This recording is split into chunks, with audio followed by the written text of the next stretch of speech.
Doctor, buenas tardes. Sí, buenas tardes.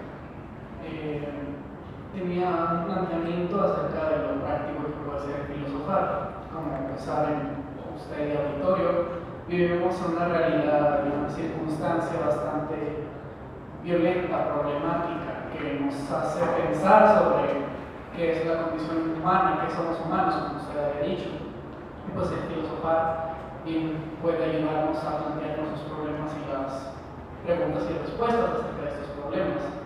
Sin embargo, yo he visto que, nosotros abordamos los problemas actualmente, abordamos el problema como dado, tomamos el problema y pensamos que ya nos está dado, ya es como algo que nos afecta, y hasta ahí vamos directo a buscar soluciones. Me parece esto muy, una percepción muy práctica de la utilidad, buscar directamente la solución, buscar cómo resolver el problema, pero no estamos en sí pensando el problema. Pues sí, estoy de acuerdo que el filosofar puede ser una herramienta útil e intelectual para pensar en los problemas. Y sí, estamos viviendo en un mundo, pero vivimos con nosotros mismos y vivimos entre los demás. El cambio uno lo hace desde uno mismo y con nosotros. Por medio del filosofar, por supuesto, podemos pensar el problema. Pero, ¿cómo podemos adaptar el filosofar a una solución mientras estamos pensando, mientras estamos distanciando? ¿Cómo poner el filosofar en función a nuestros problemas y soluciones? Hombre, es una pregunta también larga. Digo, larga de responder.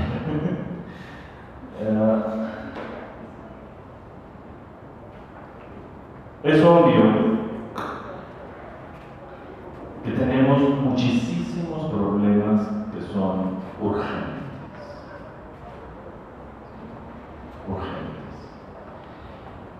Bien, poniendo el ejemplo, ¿verdad? Si yo veo que alguien se está muriendo de hambre, no me voy a detener a pensar. Pues le doy de comer, si puedo.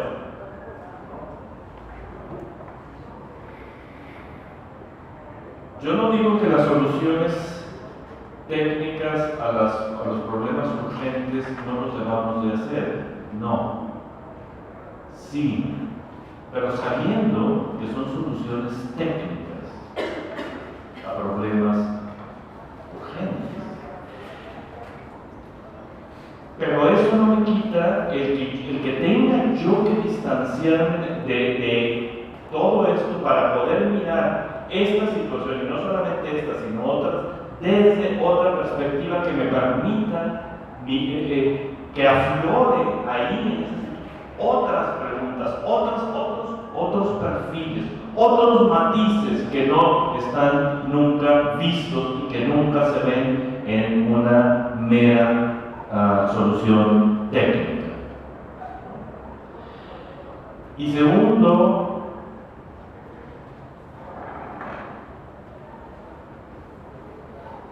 sí, has dicho, pero dijéramos que la filosofía no es una herramienta para nada. Para nada. No es herramienta. Porque la herramienta tiene que ver con los problemas técnicos, no con los problemas humanos. No es una herramienta. Y quizá muchas veces nos causa desasosiego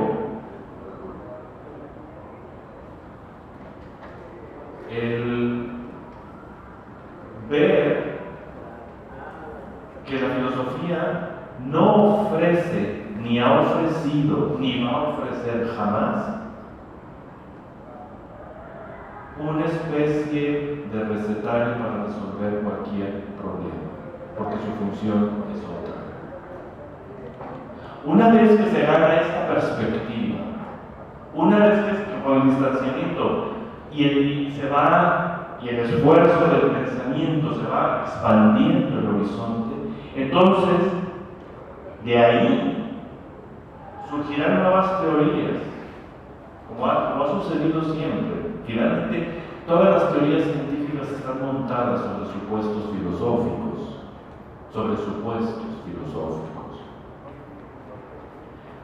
y toda técnica se monta en una teoría científica. Pero el papel de la filosofía no es ese. No es ofrecer una plataforma para elaborar una técnica. Y por eso no sirve para ello, no sirve en ese sentido. Y estoy diciendo servir como el término más usual, más común y corriente. Servir es esto para qué, para esto, ¿no? Para esto, para esto, para esto, para esto. El esfuerzo del pensar no tiene eso.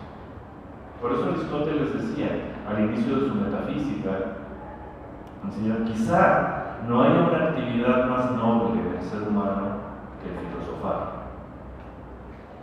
Pero sin duda, no hay una actividad más inútil. En ese aspecto.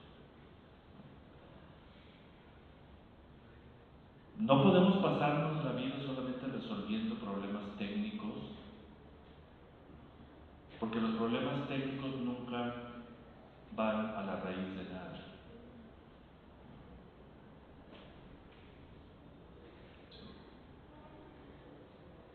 Es una solución a algo ahorita, por ahora, ¿no?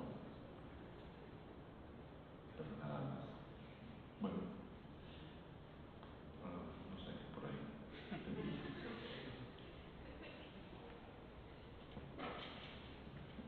Los miembros del equipo también tienen preguntas. Ahorita se la paso a Andrés. ¿Cómo el profesor se ha ido cayendo en un simple modo de ganarse la vida? Saben que profesar viene del latín de profesar, de manifestar frente a algo. ¿En qué sentido este sentido de profesar nos sirve para plantearnos, o para pararnos frente al mundo y dar este sentido y este pensamiento, tomar distancia?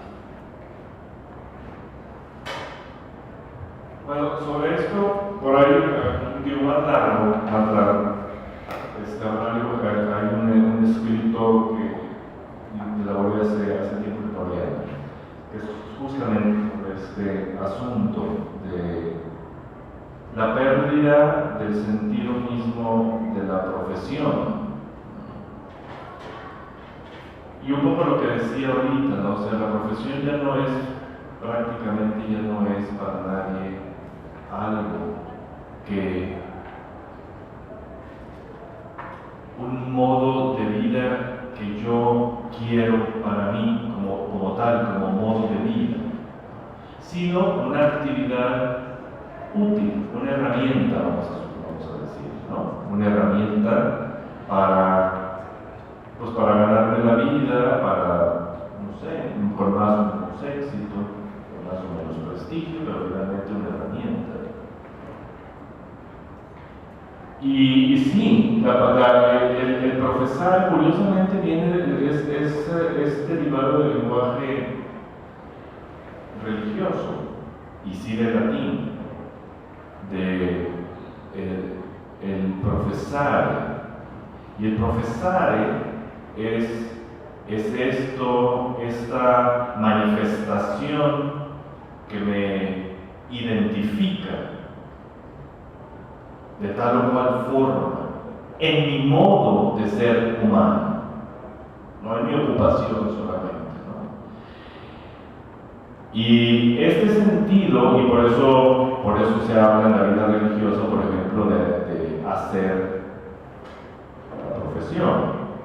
Y hacer la profesión en la vida religiosa es justamente el momento, el símbolo exterior visible era el hábito o algunos otros signos, ¿no? Con los cuales, que era el signo exterior de haber profesado, es decir, de haber dicho públicamente el sentido de mi vida es y lo quiero vivir de esta y de esta y de esta forma.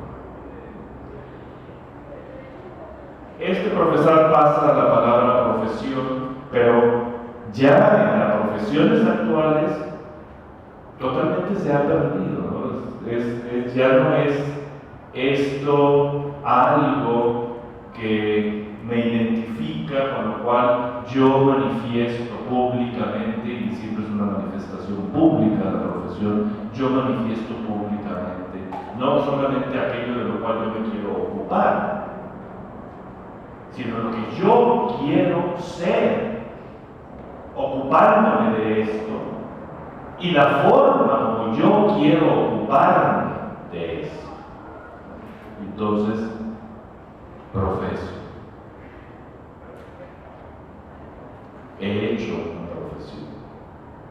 Y por eso soy un profesor. De lo que se deriva la palabra profesor, pero bueno, eso es otra línea que se puede decir. Pero por eso ya no podemos hablar así, ahora no podemos decir tú que profesas, ¿qué es profesar? ¿Cuál es tu fe? No religiosa, ¿qué es aquello que dices ser? ¿Y qué quieres ser? ¿Y cómo quieres vivir? Etcétera, etcétera, es lo que incluye el ser profeso, ¿no? Sino ahora, pues, ahora decimos profesionista. Es decir, profesionista es, me ocupo de.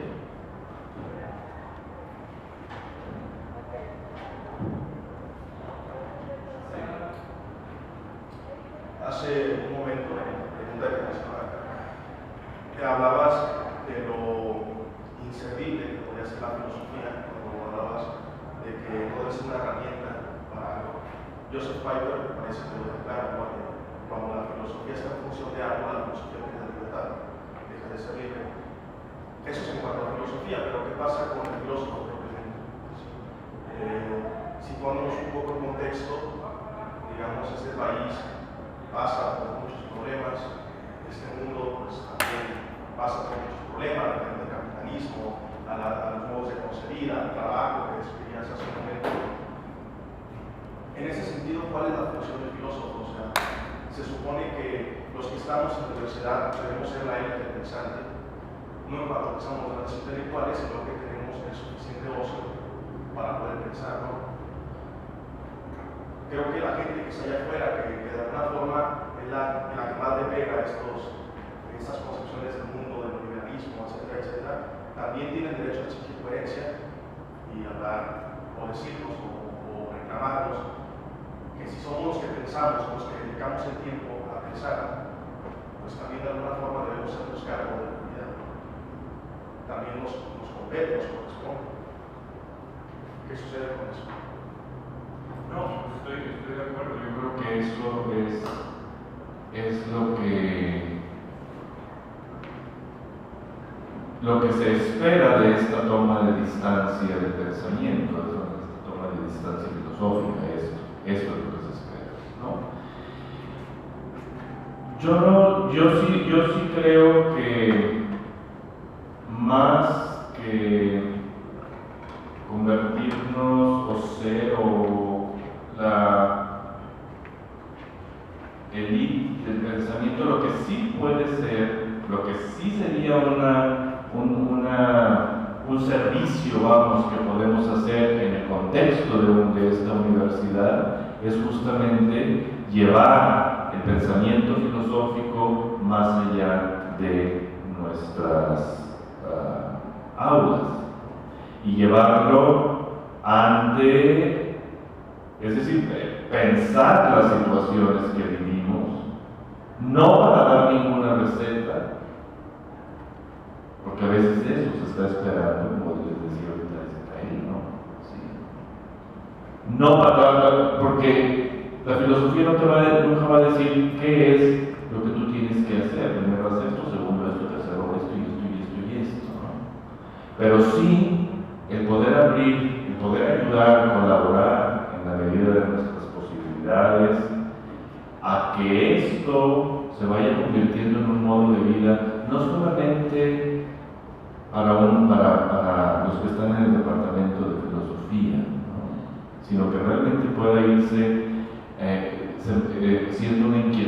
para todos, pero eso sí podemos ir como tratando de impulsar y alentar en la medida de que podamos, ¿no? Sí. Yo creo que uno de los factores que han hecho daño a la filosofía es el haberlo hecho cosa de profesionistas, porque la filosofía no es una profesión en ese sentido, no lo es, nunca lo ha sido y no lo será. Es cierto que muchos hombres han sobrevivido, bien que mal, con esta actividad, pero no es una profesión. Y en ese sentido, el haberla puesto en el esquema universitario, en el esquema de la universidad moderna, al mismo nivel que las profesiones científicas, sea físico-matemáticas o sociohumanas o como le quieran llamar, es algo que no ayuda a lo que ha obstaculizado, ¿no? Porque entonces, si se ve así, evidentemente que todos aquellos que no tengan esa profesión, que digan que yo no quiero ocuparme de eso, inmediatamente se van a excluir también del verdadero filosofar, que debe ser algo abierto y al alcance de todos. No sé si te respondí o perdí. No sé, pero tú ves.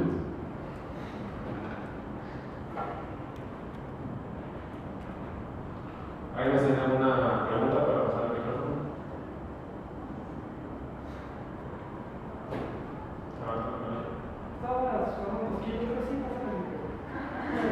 Bueno, pues, echamos.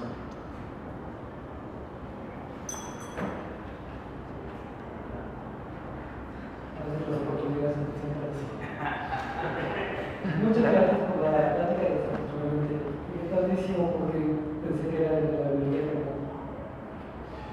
Tengo una duda y es que ya de alguna forma se ha reflejado la respuesta y es esta relación entre la filosofía y la ciencia. ¿En qué momento se volvieron tan distintas, tan ajenas, tan opuestas?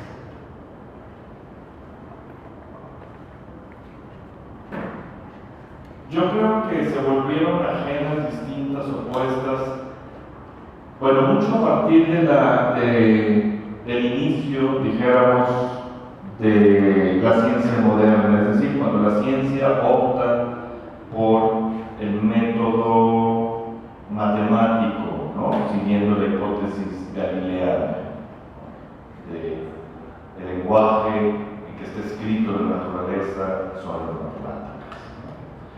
Pero no fue exactamente ahí, porque es curioso que todavía Isaac Newton titula su gran obra Principia Mathematica Philosophia, Philosophiae Naturalis.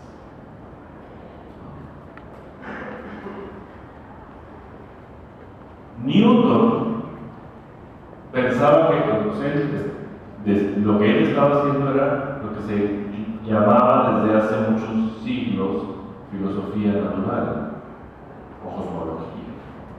De tal forma que a partir del siglo XX la ciencia no es el paradigma de la realidad ni del conocimiento verdadero, sino la ciencia es un modo, entre otros, de conocer la naturaleza, cuya fuerza, cuyo éxito es todas las posibilidades que tuvo de aplicación práctica y que la sigue teniendo. Pero se considera actualmente, o sea, que la ciencia es eso, es un modo de. Y es curioso, pues, es paradójico como después de todo ese cientificismo, y curiosamente alentado por una filosofía que se llamó positivismo, que creó Comte en el siglo XIX, finalmente, con todos los problemas que se van a plantear, por ejemplo, en el ámbito de la física, a partir del nacimiento, vamos, del desarrollo de la física cuántica,